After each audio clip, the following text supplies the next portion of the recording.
ಮರಣ ಬಂದಾಗ ಎಲ್ಲರೂ ನಿಶ್ಶಬ್ದ. ಸ್ನೇಹಿತರೆ, ಒಂದು ಕ್ಷಣ ಕಣ್ಣು ಮುಚ್ಚಿ ನಿನ್ನ ಉಸಿರು ನಿಂತರೆ ಏನಾಗುತ್ತದೆ ಎಂದು ಯೋಚಿಸಿ. ಫೋನ್ ಕೈಯಿಂದ ಕೆಳಗೆ ಬೀಳುತ್ತದೆ, ಸ್ಕ್ರೀನ್ ಇನ್ನೂ ಆನ್ ಇರುತ್ತದೆ, ಆದರೆ ನೀನು ಇಲ್ಲ. ಇದನ್ನೇ ಬೈಬಲ್ ಮರಣ ಎಂದು ಕರೆಯುತ್ತದೆ. ಮಾನವರಿಗೆ ಒಂದೇ ಸಲ ಮರಣವು ನೇಮಿಸಲ್ಪಟ್ಟಿದೆ.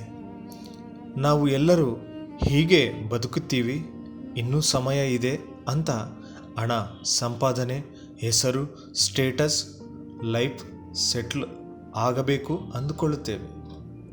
ಆದರೆ ಬೈಬಲ್ ಒಂದು ಪ್ರಶ್ನೆ ಕೇಳುತ್ತದೆ. ನಿನ್ನ ಜೀವವು ಇಂದು ನಿನ್ನಿಂದ ತೆಗೆದುಕೊಳ್ಳಲ್ಪಡುತ್ತದೆ.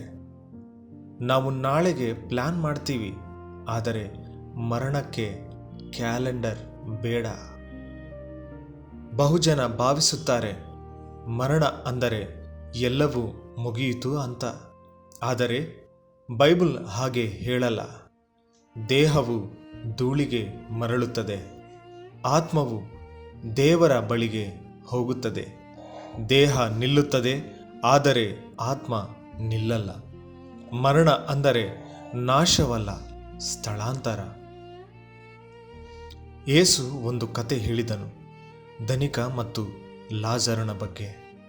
ಒಬ್ಬನು ಐಶ್ವರ್ಯದಲ್ಲಿ ಬದುಕಿದ, ಮತ್ತೊಬ್ಬನು ನೋವಿನಲ್ಲಿ ಬದುಕಿದ. ಮರಣದ ನಂತರ ಎಲ್ಲವೂ ಬದಲಾಗಿತು. ಭೂಮಿಯಲ್ಲಿ ಶ್ರೀಮಂತನಾಗಿದ್ದವನು ಶಾಶ್ವತೆಯಲ್ಲಿ ಬಡವನಾದನು. ಇದು ಭಯ ಹುಟ್ಟಿಸಲು ಅಲ್ಲ, ಎಚ್ಚರಿಸಲು.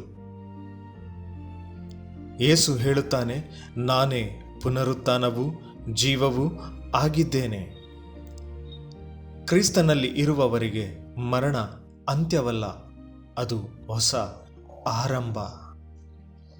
ನೀನು ಬದುಕುತ್ತಿದ್ದೀಯಾ ಅಥವಾ ಕೇವಲ ಸಮಯ ಕಳೆಯುತ್ತಿದ್ದೀಯಾ? ಮರಣ ಬಂದಾಗ ನಿನ್ನ ಬಳಿ ಏನಿರುತ್ತದೆ? ಹಣ, ಹೆಸರು ಅಥವಾ ಕ್ರಿಸ್ತನಲ್ಲಿ ಇರುವ ಜೀವ?